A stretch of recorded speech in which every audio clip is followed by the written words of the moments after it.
Quick shout out from our sponsor, Share ID. Are you trying to boost conversions to your Shopify store? Need to drive more customer loyalty? Get results fast by offering exclusive discounts to consumer communities with Share ID. Share ID helps verify students, teachers, military, first responders, and so much more of these groups. With Share ID, you'll get a verified match in seconds. You can spit out an exclusive discount for customers on the spot.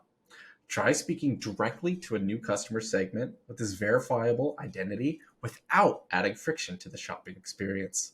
Continue to drive incremental revenue in the next 90 days post-purchase with more tailored messaging for your email and SMS campaigns. I personally tested Share ID to see just how easy it was to get set up, and I was pretty much ready to go in under 15 minutes. The onboarding was simple enough for me to follow as a non-technical person.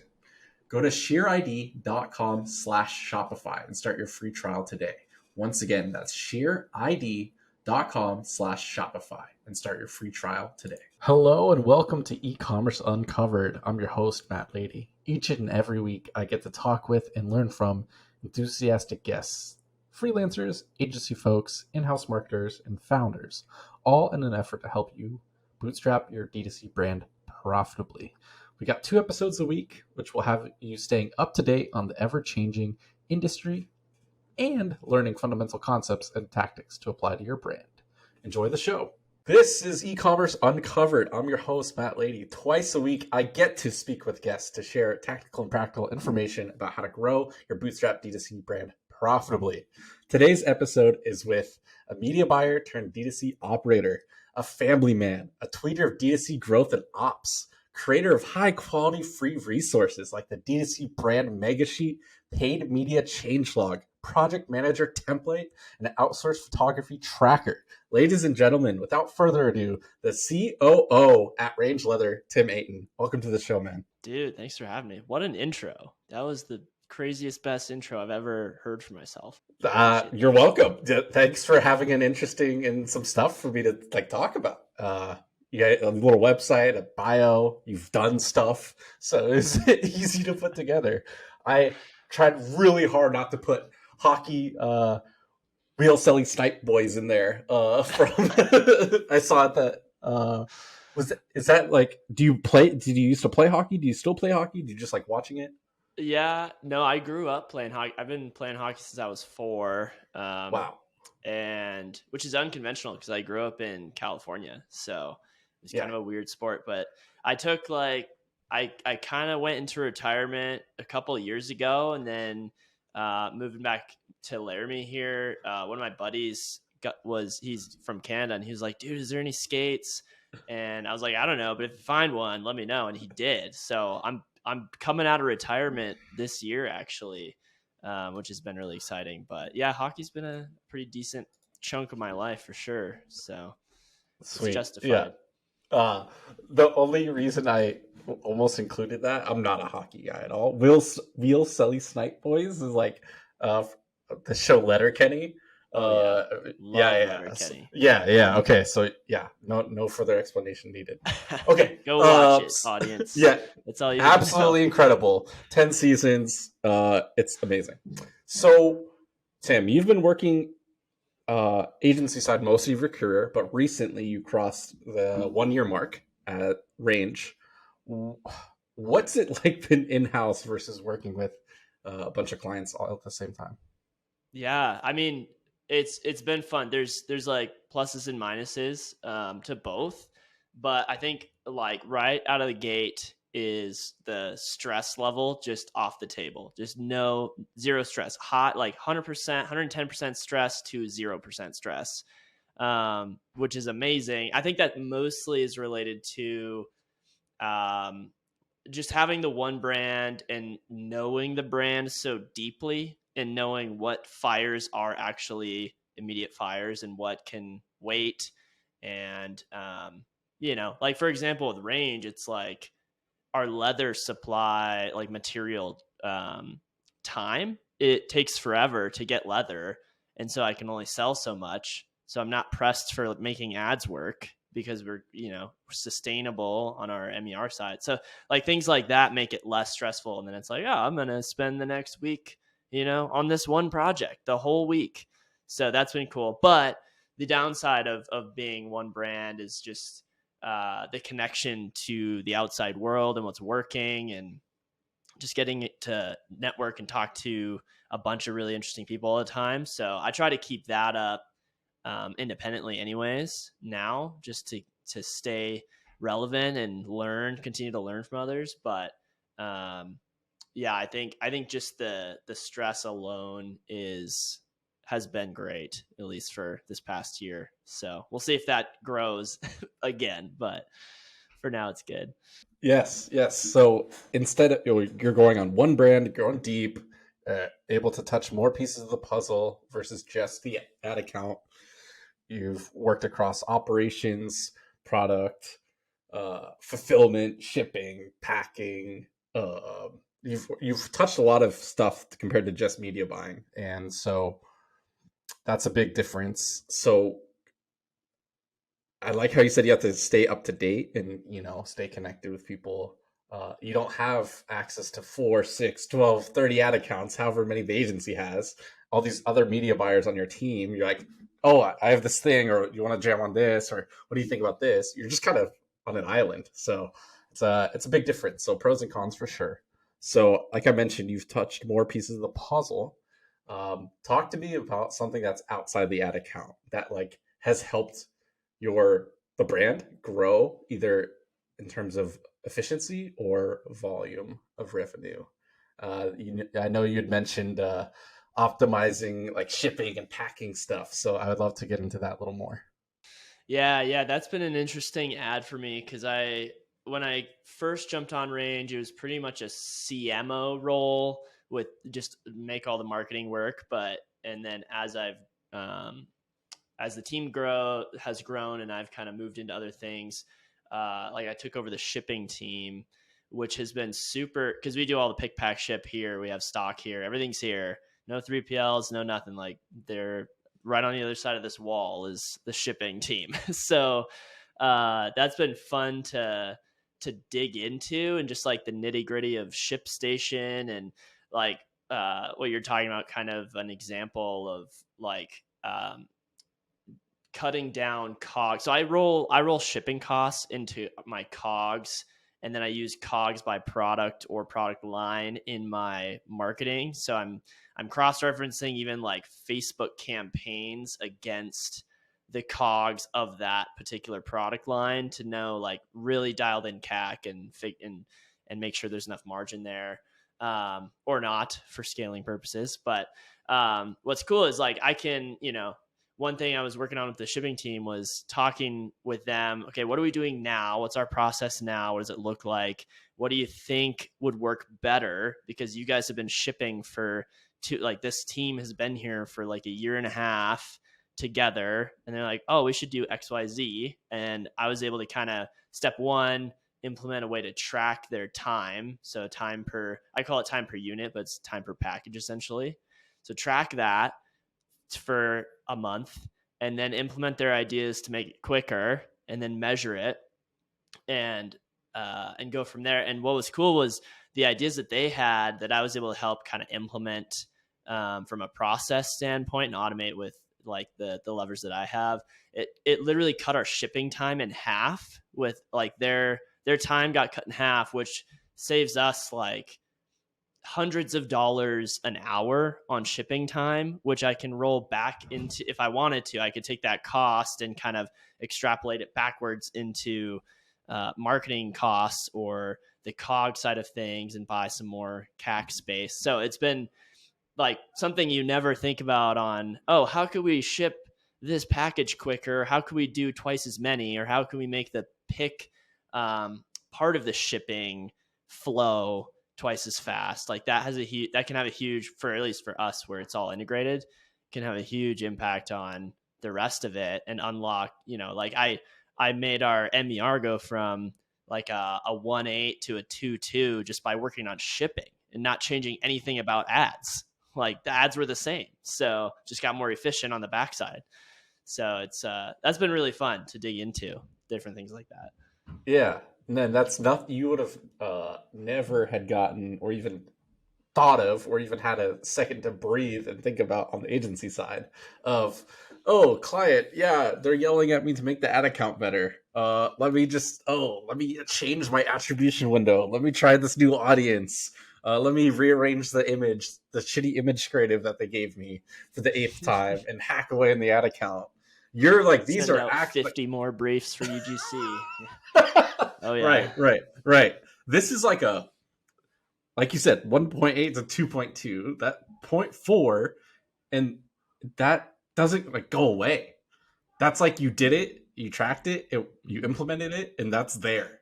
It is not like that. There's no algorithm to mess up your shipping.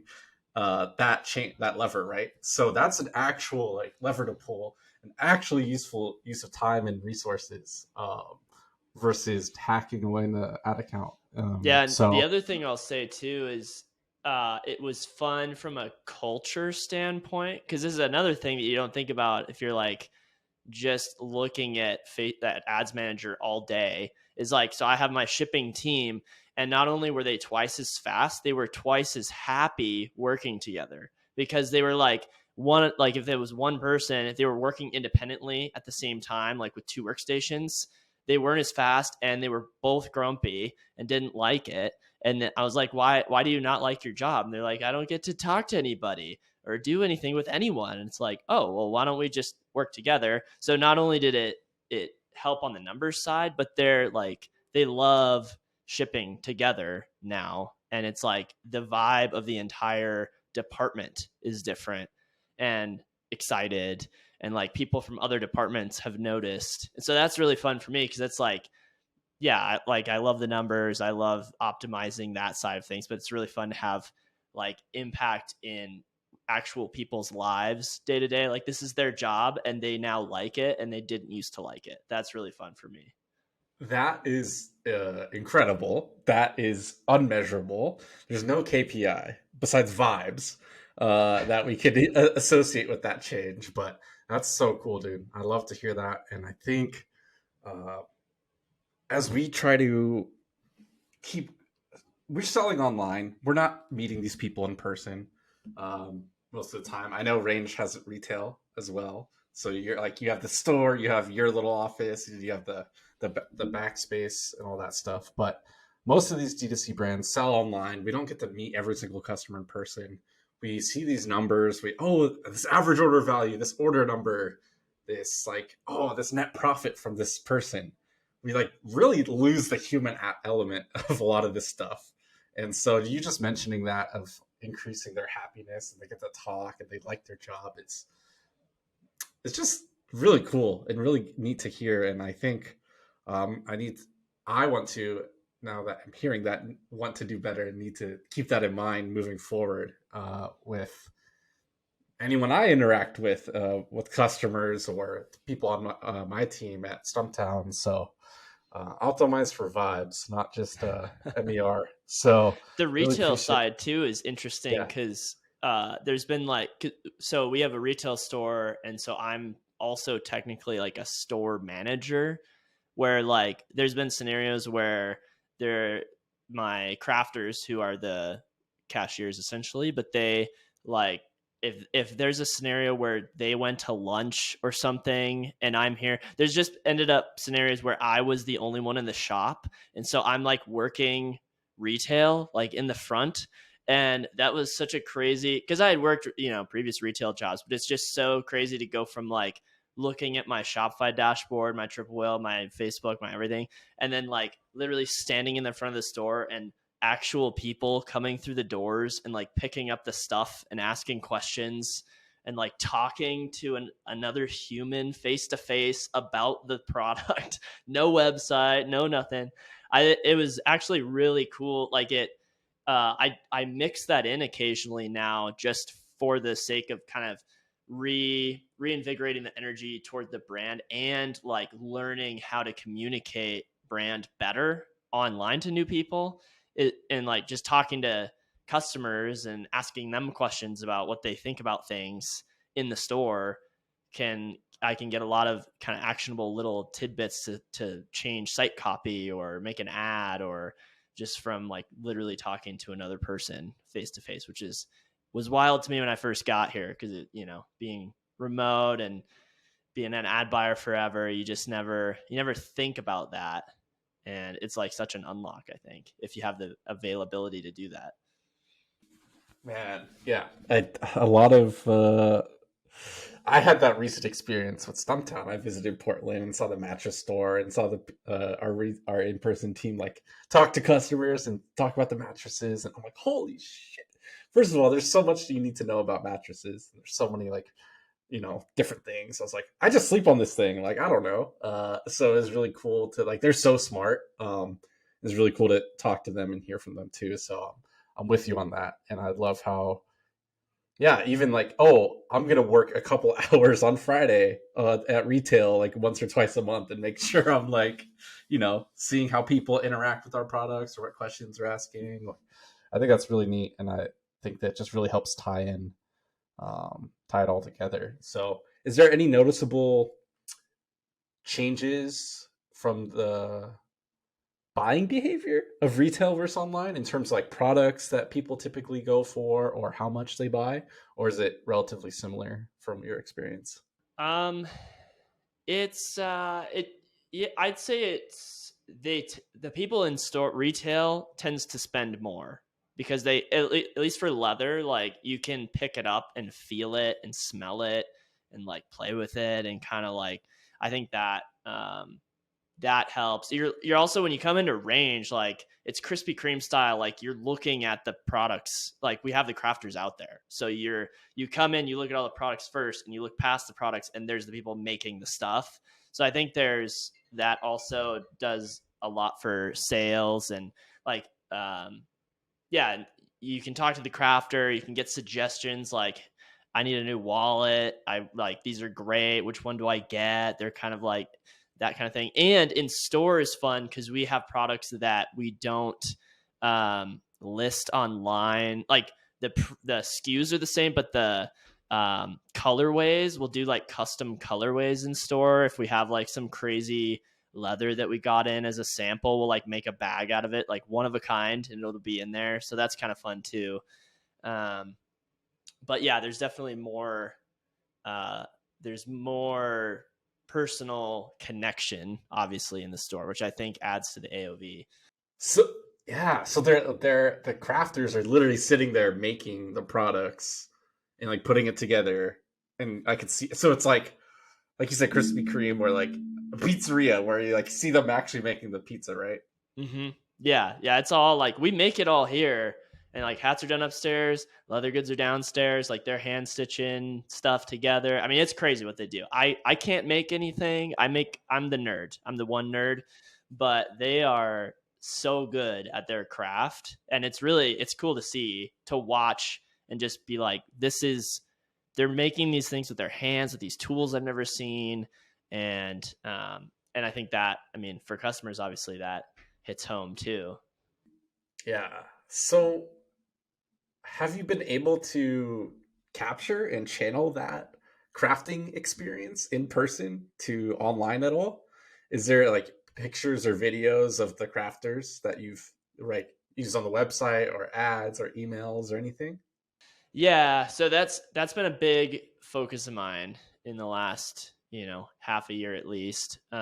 We did have my photographer that I outsourced to. We brought her into town to shoot the shop, so most of the like the site images and stuff are our shop and everything. And then I just brought on a videographer locally in the last like 3 months, and we're starting to shoot Meet the Crafters. So I've got that on YouTube.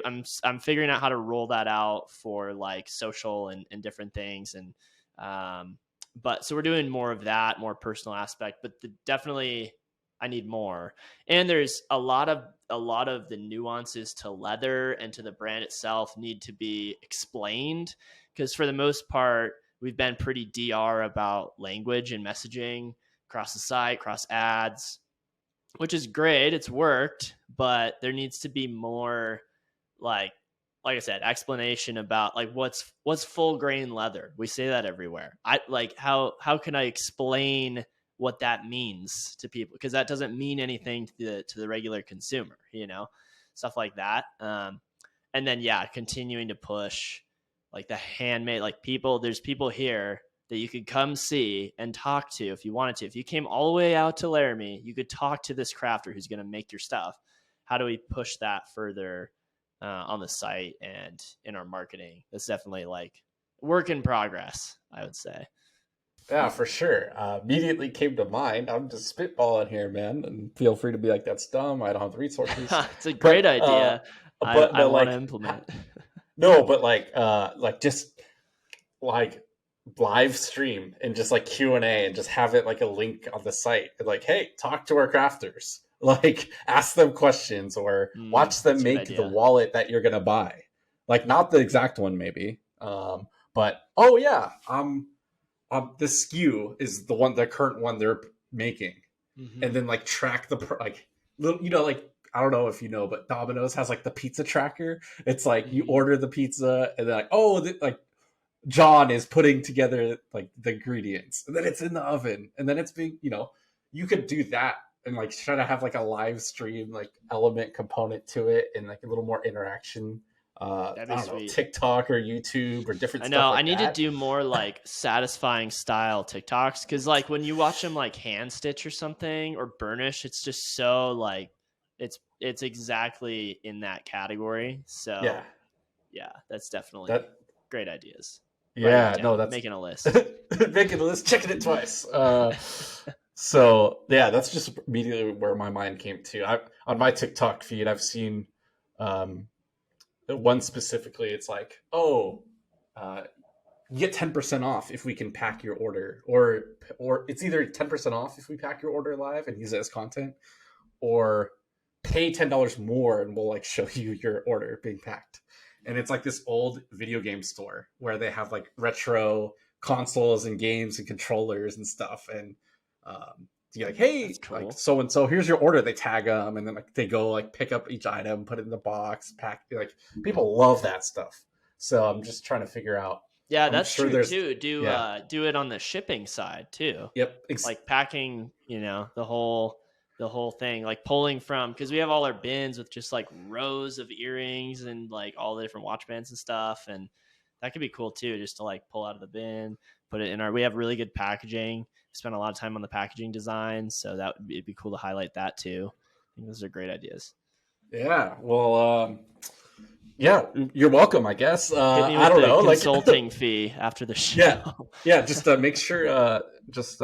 I'll send the invoice. Just send the check.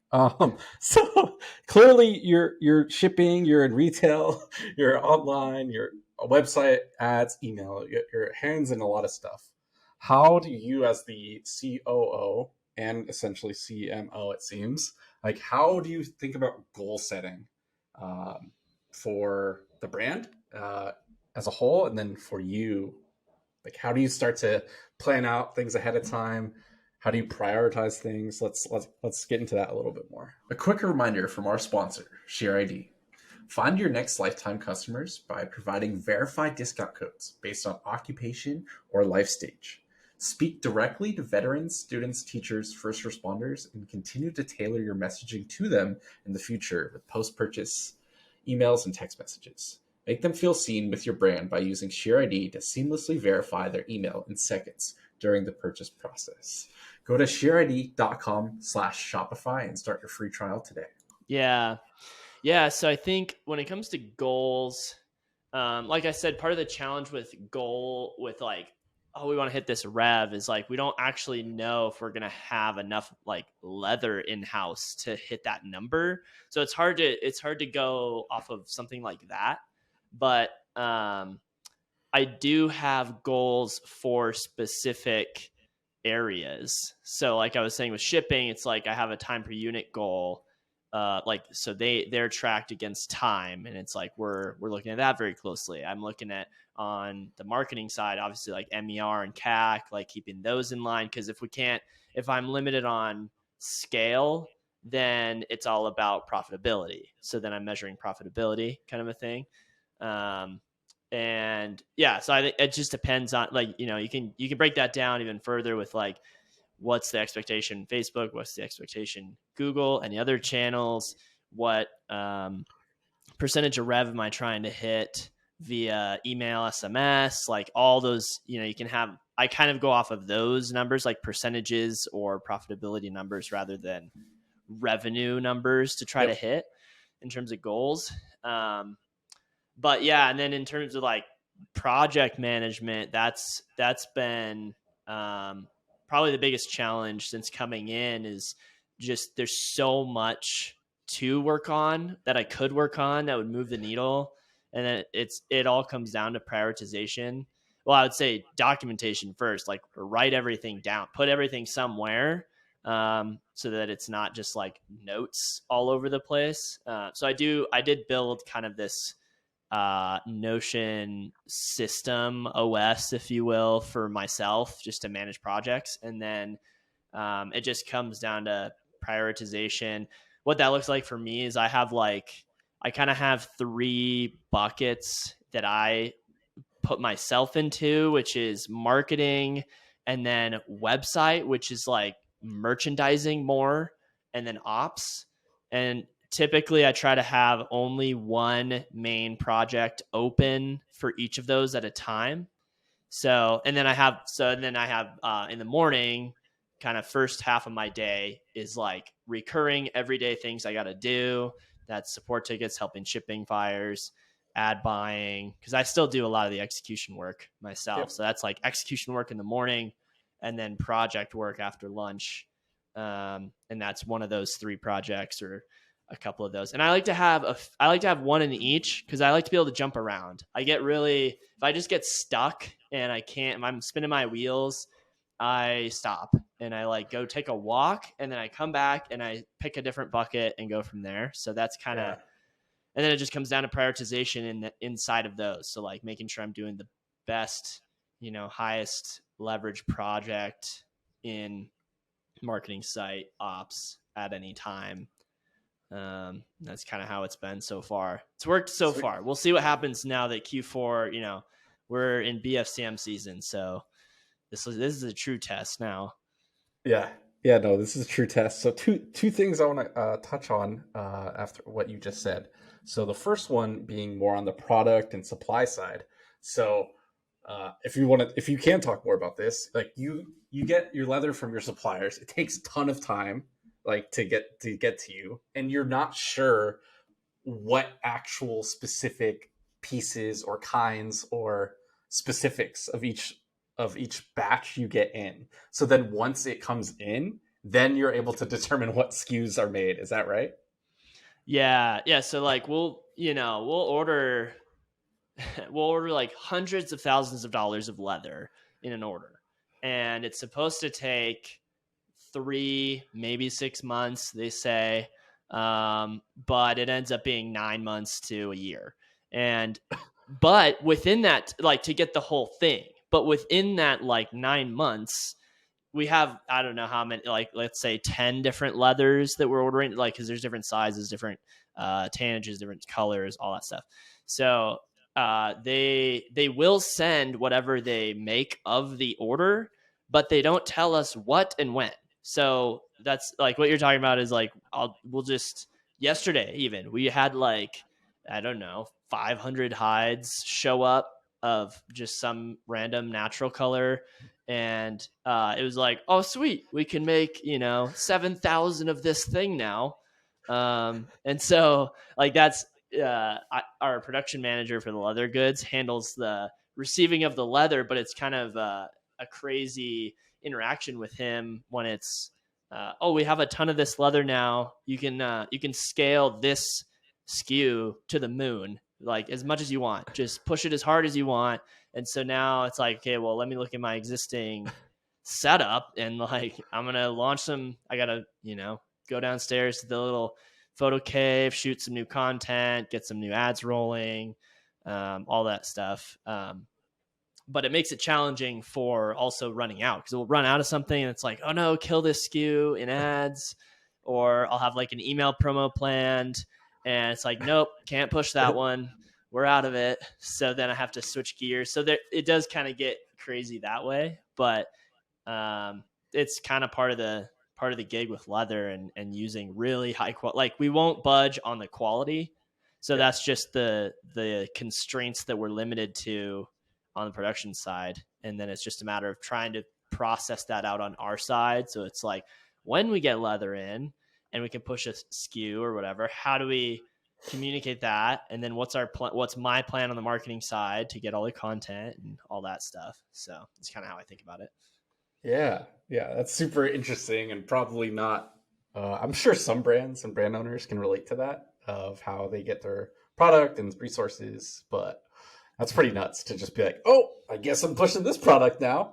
Well, and eventually the long-term plan is to not have so much like blowing it up and then running out. Like obviously our long-term goal would be to get ordering, scheduling dialed more, obviously, and then also marketing alignment with that to have more of an even sales flow across time and be ahead in our lead times. So like, cause I'd rather like some brands would rather just blow that out and run out every time. I personally don't, because I'm worried about profitability more. So I want to get a sustainable amount of sales that we could just keep running forever, essentially, and then work to slowly, incrementally increase that volume at the same or better profitability. So that's, that would be two different kind of prioritization depending on what you want to do with your brand. So that's where we stand anyway. Cool. Yeah. So full grain leather, you said you won't budge on quality. And so you mentioned that's a constraint, but also it can be a constraint in a good way. That could be a differentiator. That could be, that's why we're separate from the drop ship thing from out of the country. Like, nope, we're handcrafting it here. Check out our live stream. And then, check out the person picking and packing it. We're like right here, So I just wonder if you're able to kind of like use that more or like highlight that more in the future of that, that is a constraint for you, but like, cool. Hey, we just got this new batching of leather. I don't know how forward or in public you want to be with that with your customers though, of like, this is what we're making this month. Like, so you can expect these SKUs. Have you done that in the past, or is it more like it's not that transparent? Well, we usually can get things out pretty quick. Like there's only been a couple of times where a leather is fully out for a long period of time.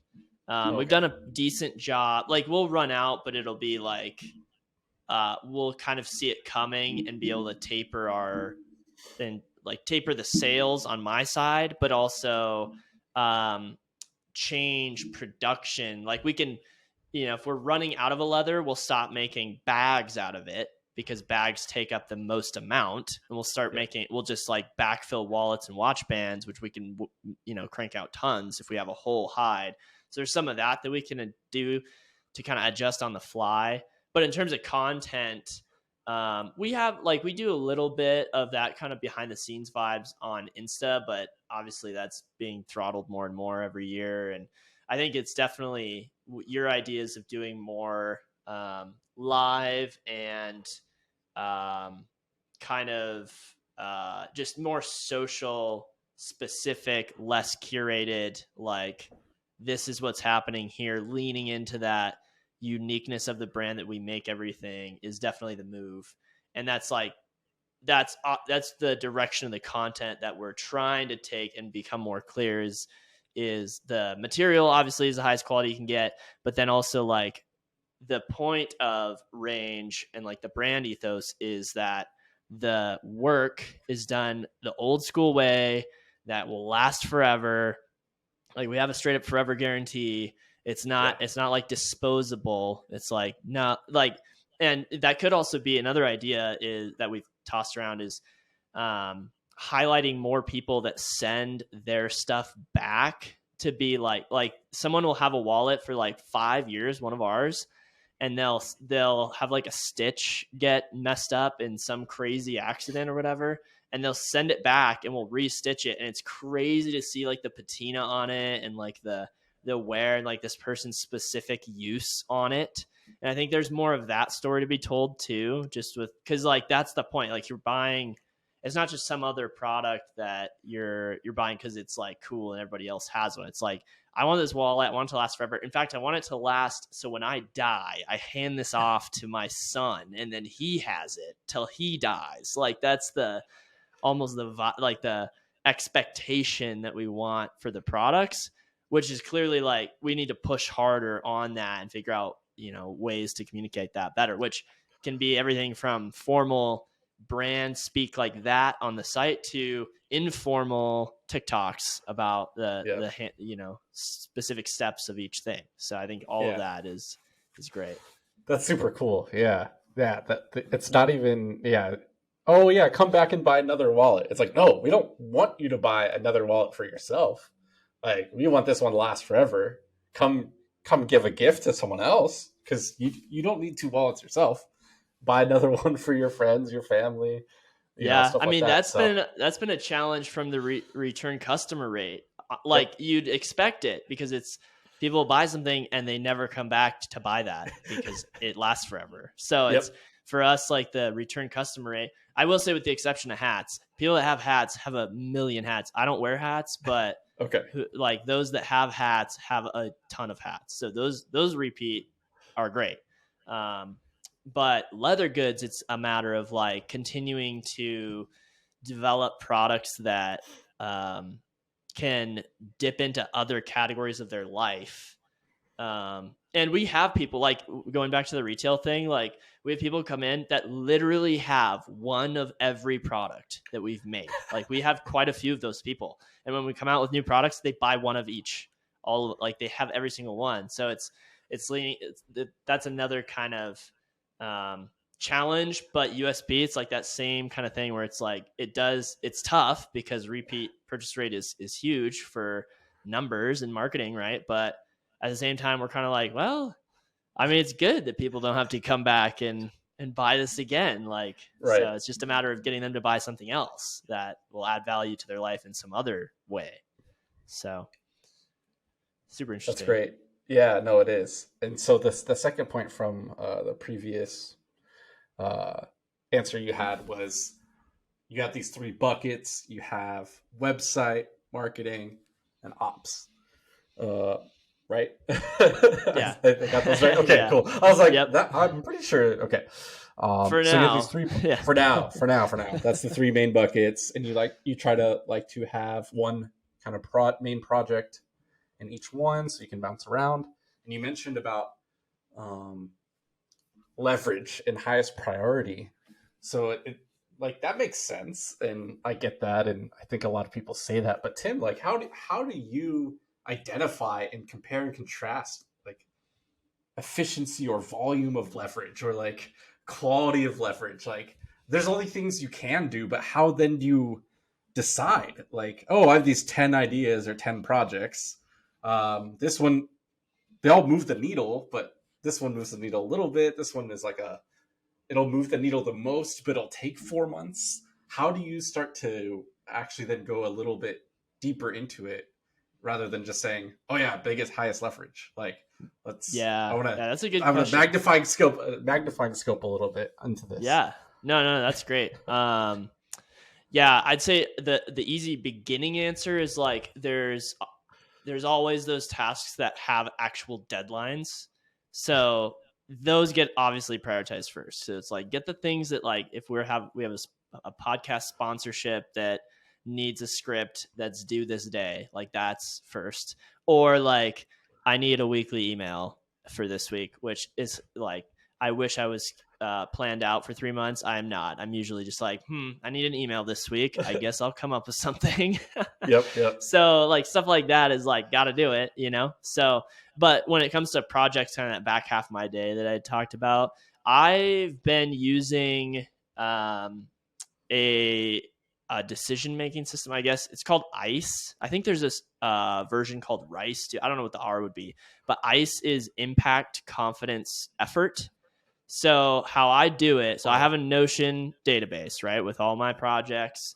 And then I've got like by status, and then by category, like bucket. And then I have sub buckets to keep myself organized. And then I have the RICE scores. So it's like I do between 1 and 3, like it's a 1, 2, or 3 score. And for each project that I make a new project, and then I assign, so then I go like impact. How much impact on the business, like bottom line, does this have? 1, 2, or 3? 3 being like the most impact, 1 being the least impact. And then confidence. How confident am I that I could actually do this? And then like, at least that's how I interpret it. 1, 2, or 3. Like 3, I got this in the bag. I can do it with my eyes closed. 1 is like, I've never done this before. I don't even know where to start, but whatever. We're going to try it. And then, 2, somewhere in the middle. And then effort is I measure that via like, how long will this take? So a 1 would be a super long time. And then a 3 would be like super quick, can get it done in 10 minutes kind of a thing. And so I have those 3, and then it just totals them up to get a score. And so the highest, like we put all the positive attributes at the 3s and all the negative attributes at the 1s. So the higher the score, the more priority it is. And then I have it just sort by that. And so then I have like 1 of each of those. I kind of go to the buckets column and pick the highest one of each of those, set it to active, and then I can just keep checking in. Go like, oh, what am I supposed to work on? Oh yeah, that thing. Okay, here we go. And that's how I've been doing it. I will cancel my consulting invoice if you send me this ICE template. Oh man, I know. Amazing. I need to get this out. It's so good. Like, dude, that's holy shit. Like, it's really good. I hadn't heard about that specific ICE before, but as my first 6 weeks as a head of growth at the mattress at Stumptown, like I've been like, okay, there's levers and buttons. Like there's big things you got to start pulling and take time. There's the stuff you got to do every day. So like I'm trying to like think about it like you do, your morning tasks, your reoccurring stuff, and then project-based stuff in the afternoon. But I've been struggling with like, okay, cool. Is this the highest lever I can pull right now? Do we have enough resources to keep pulling it? Do we need someone else besides me? Do we know it's going to work? Or is it like do we test it? So I really appreciate you explaining ICE and that system. And I'm glad I pushed you and magnified in on that a little bit, because that was really good, man.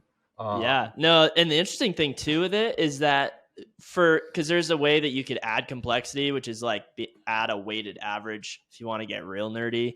I have them all even. So what's interesting is like the time specifically, I think is interesting. Like the project time is always interesting to me, where there's like a lot of times the quick tasks will come up higher because I sort them like time 3 super fast, and confidence usually is related 3. I know what I'm doing. So I have like, I end up sorting through, like I crank through like 4 little tasks in the first hour of that back half of that day.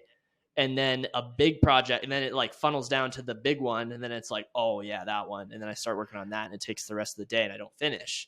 So it's kind of an interesting flow, and there's ways to adjust that based on what you want to be doing. But I just find it's an interesting pattern that I've noticed that I didn't expect, because I didn't have any expectation going in, but it seems to be working, because then I get 4 little things done, build momentum, build energy, roll into the big thing, like all cylinders firing, feeling good, and then see where that lands. So yeah. And then chip away at that big one. Oh man, that's really good. I think confidence can also, how I interpret it, as you were saying it initially, was like confidence of the impact that it'll have, and confidence of the effort required if it's actually worth it.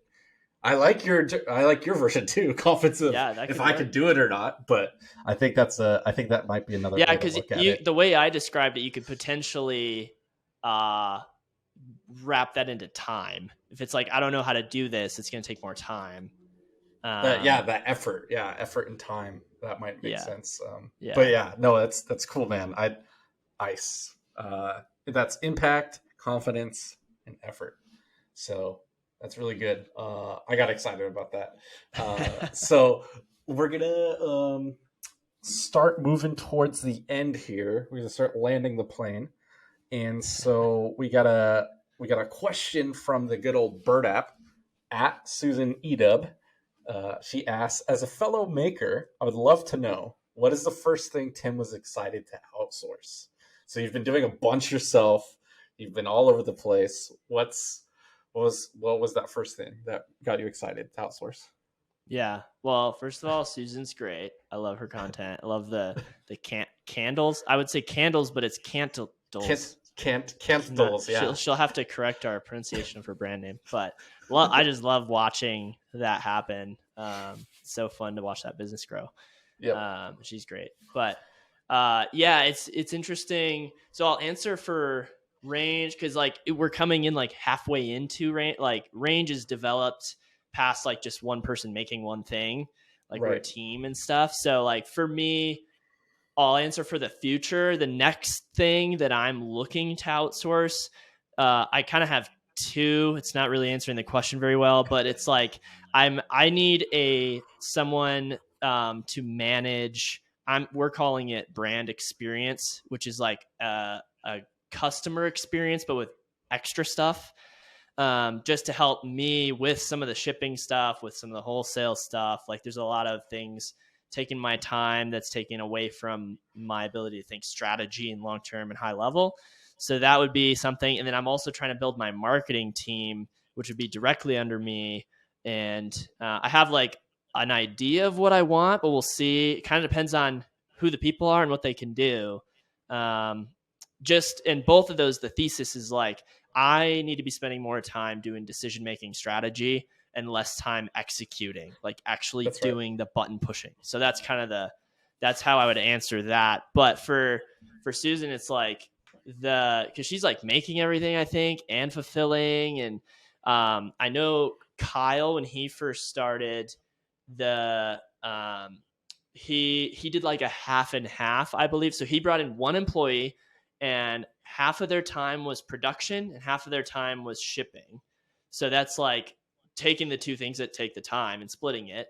Or I would say like whichever one is more you're better at / you like better. Like if it's like making the actual product is the fun part of it, outsource the shipping. Get someone to come in to your house for 3 hours a day and pack boxes and whatever. And they would love it because it's not working at McDonald's and get to hang out at the house and ship stuff. And then that can grow into anything else. But I think I was just talking to some other folks about it, like making a list of what you like and don't like, and then outsource what you don't like. And like, just, that's fine, you know? And then you're going to be happier. Stuff's going to get done and it's great. So, yeah, I think that'd be my advice there.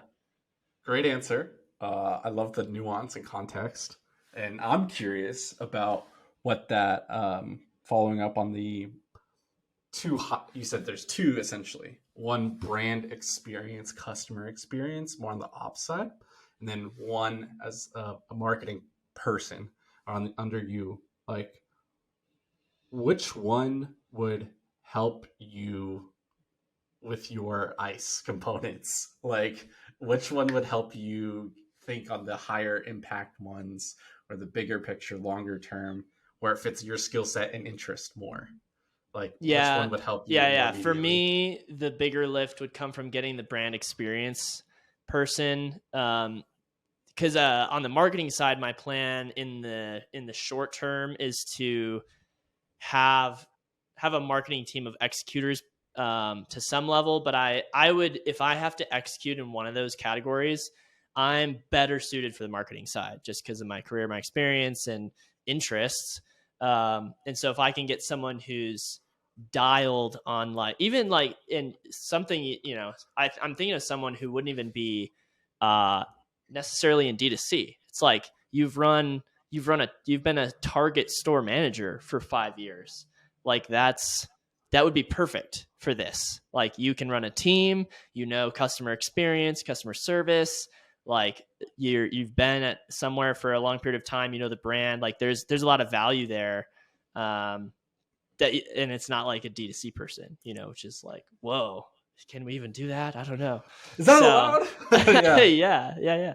So I think that would take some off my plate, and then I can spend more deep work time on all my ice projects myself, and then figuring out how to outsource the button pushing of those projects to my marketing team is kind of how I view it. Yeah, no, I love that. That's super interesting. I love how you thought about that. And that you have, we're allowed to go outside D2C. You have retail, you have D2C, you have wholesale. You mentioned in there. So there's a few different channels there. So really would be really interesting. So Susan, hope that helps. Appreciate the question. Tim, we're about to land. The landing gear is out. Where tray tables are in their upright and locked position. Is there anything on the top of your mind that I didn't ask that either that's timely because it's almost BFCM, you've been in this role for a while, discourse on the Bird app, anything you wanna mention before we land? Oh man, I don't know. I'm an open book. DM me on Twitter for sure anytime. Yeah, I mean, closing thoughts wise, there's the only thing that comes to mind is every brand is so nuanced. Like you can I love Twitter and all the ideas on Twitter and all the thoughts and all the craziness, all the spicy takes. Yes. But it's just all like, for me, how I view it is like, oh, that's an interesting thought, and I add it to my ice list. You know what I mean? And so it's like, I'm going to revisit that tweet in a little bit and see if that's relevant for me, or bookmark it or something. But like your brand is different from every other brand, the nuances of it. And I think just getting really comfortable with that is where to start. And then you can test things out, but nothing's going to be across the board work, and that's totally fine. Yes. And then lean into what works for you. You don't have to be doing cost caps like everybody is right now. I haven't touched cost caps since 2014 and it's fine. And we're hitting great MER and I'm happy. What? Yeah. Amazing. Right. So it's like, just do what works for you, and that's okay. Yeah. And then if you need ideas, go and talk to people and get some ideas, add to your list and chip away at it. So that's really good. I'm actually glad you said that over anything else you could have said. I'm big on that, especially lately. It gets more and more, this is the way how to do it. If you're not doing this, you're stupid. You're gonna go out of business. And then it's like, or someone's like, oh, this brand I have no experience of, but spent an hour looking at their site. I'm gonna tell their founder how I would 10x their entire business. It's like, yep. I'm gonna rebrand Coke, and they're gonna love it. Oh yeah. So it's no, that was an excellent point of take in, filter it, think about it. Don't sit on Twitter. Don't use Twitter as your ice list. You'll be running around like a chicken with a head cut off. You'll be going so many different directions, so much contradiction. So anyway, that was a great way to end. And then you said DM you on Twitter. That's at Tim _Aton, ATON. That'll be in the show notes. You'll get tagged on the posts when the episode's live. All the fun clips. Range, if you want to buy something from Range, 15% off Tim's Friend. Code Tim's Friend. No apostrophe. TIMS Friend. 15 off. 15% off. You want some leather stuff? Yeah. Range, and that's rangeleather.com. Rangeleather.com. Yep. Tim's Friend. Now, I have to ask, you have to disclose it. Are you getting a kickback for that? No. It's my brand. I don't know. I guess I get paid the same. I don't get any bonuses from you using that code. To be honest, I was like, I should offer a code. And I just went into Shopify and made myself a code. It was like, Tim's Friend. Sure. Here we go. Tim's Friend. So No, I love it. I was just kind of memeing because there's been a lot of non-disclosure and people upset about ad. Everybody's newsletter has crazy affiliates that we all should have known, but then didn't think about. Yeah. Yeah. So I was just memeing about that. Nah, but, I'm just here for the fun. We're going to have some crazy deals for BFCM. So you might even find better ones, depending on what time of year you're looking at, but just wanted to throw that in there too. All right, man. Appreciate it. Thanks so much. Really enjoyed your time and thoughts and jamming with you. Heck yeah. Everyone else, thanks. Yeah. Everyone else, thanks for listening. Smash that like, subscribe, leave a review, do all those fun things. It really helps me to keep growing this stuff. So appreciate it, and we'll catch you on the next episode. That's it for today. Thanks so much for listening to this episode. I love being able to do this, continue to learn and meet people in this industry. Every rating, review, and episode you share with a friend means so much to me as I'm bootstrapping this show as part of my media brand, High Key Geek. If you haven't checked out my other show, Brand Builders, you should. It's with myself and Tom Brown and Richie Machiko. 2 times a week, we talk in a much more casual setting, and we think out loud, we brainstorm, and we share our lessons as we continue to operate and run businesses in the DTC space today. We didn't exit, we didn't just consult and advise now, and we're in the trenches as we like every day still. So we're learning in real time and sharing it with you as we go. That's Brand Builders on High Key Geek YouTube, Spotify, Apple, or wherever else you find your podcasts. Catch you next time.